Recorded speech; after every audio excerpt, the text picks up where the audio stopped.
The destined share of the guest.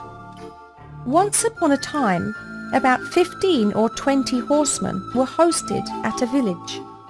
Their journey had not ended in that village, but the day ended there. They entered the village when the twilight of the evening was dancing at the foot of the mountains. Their purpose was to stay in that village overnight and carry on with their journey on the next day. They stopped in front of the biggest house in the village. The leader called out for the house owner. The owner of the house came out. After greeting the owner, "We are travellers, my brother. Our journey is interrupted by the evening in this village. Tomorrow, early in the morning, we would like to carry on with our journey. We do not know anybody here. If you could host us for tonight, we would be very grateful," said the group's leader. The house owner ran towards them and held the bridle of the horse. "You are welcome, my sir," said the owner of the house. "We believe that guests come with their food and the host gets the reward of it. However, our village is a poor village. It will be difficult for one person to host you all. If you will not be hurt, being the richest of the village, let me host 7 of you. We can divide the rest into groups of 2 or 3 to other houses in the village. We can supply beds and food for you like this. But I have one condition, that teas and conversations will be had in my house." The host sent his son to the village. He took a few villages with him. These villages were those who knew the host well and who were financially better than others. While they were sharing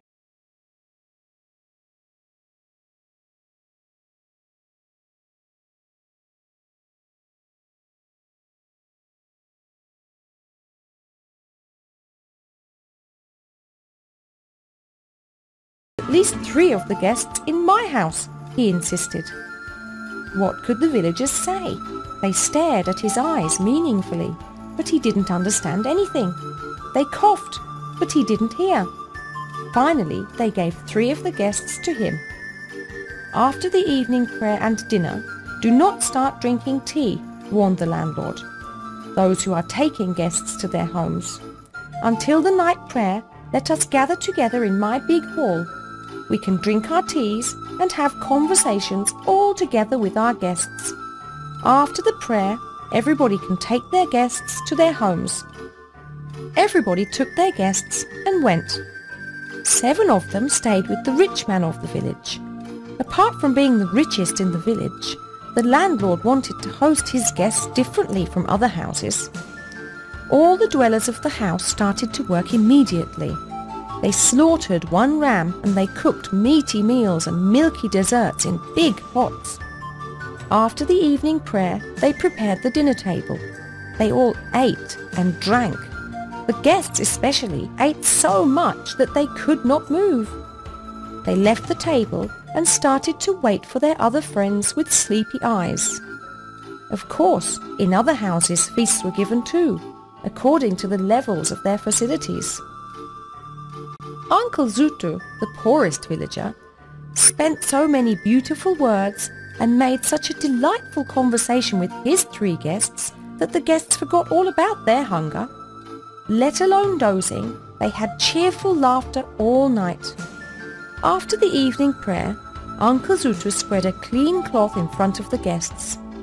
He placed a few pieces of dry bread, a few onions, and a very salty pot of cheese on the cloth. While Uncle Zutu was making very pleasant compliments and very uplifting conversations, guests lost themselves in his beautiful speech.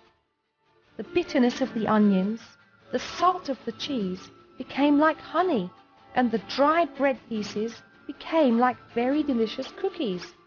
They ate and ate. Both the stomachs and the hearts of the guests became full. After the meal, as it had been decided earlier, Uncle Zutu took his guests and went to the big hall of the rich landlord. When they arrived, a dull conversation had just started. Would there be any delight in a conversation where Uncle Zutu was absent? He and his guests gave salam to the others and sat on the places shown to them. Uncle Zutu began a very enjoyable conversation. Those who were dozing became fully awake.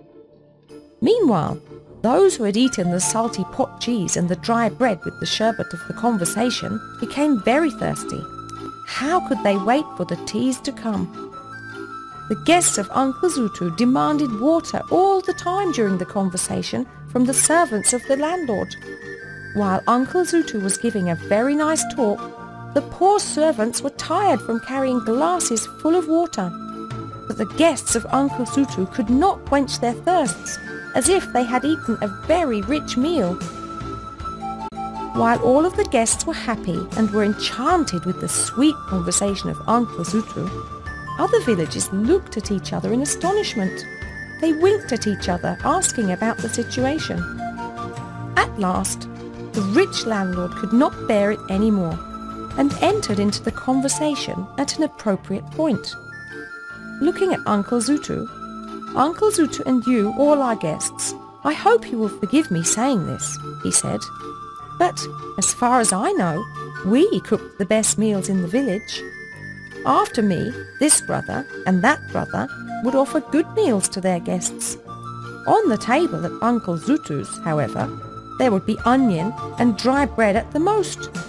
Something I could not understand. The guests of Uncle Zutu dived into the water as if they had eaten delicious kebabs and wonderful Damascus desserts. I am directing my words mainly to my guests. My dear brothers, you also demand a glass of water. Did I feed you with just water and bran?